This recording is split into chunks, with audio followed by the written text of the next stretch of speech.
আসসালামু আলাইকুম। ফয়সাল বেসিক চ্যানেলে আপনাদের একটা অ্যাডভান্স বিষয় এর সাথে পরিচয় করে দিই। সেটা হলো এএমডির প্রাইভেসি ভিউ। এটা বাই ডিফল্ট একটা সফটওয়্যার। যদি দেখাই, এইখান থেকে এএমডি সফটওয়্যারে গেলেই লাঞ্চ এএমডি প্রাইভেসি ভিউ যে অপশনটা আছে, এটা এনাবল করলেই প্রথম ফার্স্ট টাইম এটা ডাউনলোড হয়, তারপর এনাবল করলেই এরকমটা চলে আসে। আসার পরে এটার কাজ হয়েছে অ্যাডভান্স লেভেলে। সেটা হলো দেখেন যে এই যে এখানে ব্লার হচ্ছে। আমি এই মনিটরের কোনো জায়গায় এখন তাকিয়ে নাই, তাই কিন্তু সম্পূর্ণ ব্লার।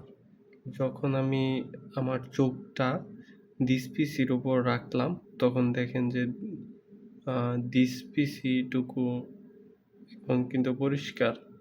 তো আমার মাথা যেদিকে নিচ্ছি বা চোখ যেদিকে নিচ্ছি, সেদিকেই কিন্তু এটা ব্লার ছেড়ে যাচ্ছে। যেমন আমি এটার ভিতরে ফাইল ম্যানেজার ওপেন করে সম্পূর্ণ ব্লার। যখন এই সবশেষ টাইপ যে এল আছে সেটার দিকে আমি তাকিয়ে আছি, তখন কিন্তু সেইটা ব্লারটা আনব্লার হচ্ছে।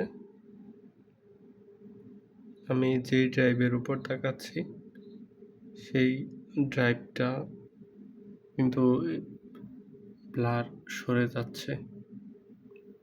তো সামনে ফোন থাকার কারণে কিছু কম বুঝতেছে। মূলত এইখান থেকে ক্যামেরা ডিটেক্ট করে, ফেসের চোখ ডিটেক্ট করে, তারপর যেই দিকে আমি তাকাচ্ছি এইখানে দেখেন এটার যে সফটওয়্যারটা, এইখানে দেখেন যে আমার চোখের সাথে সাথে এটা অটোমেটিকলি আমি চোখের পজিশন সরালে এটা কিন্তু চেঞ্জ হয়। এখন একদমই চোখ নিচ দিকে নিচ্ছি, উপর দিকে নিলাম, এটা কিন্তু এইখানে সরতেছে। আপনারা এটা এএমডি প্রসেসর হলে ইনস্টল করে দেখতে পারেন।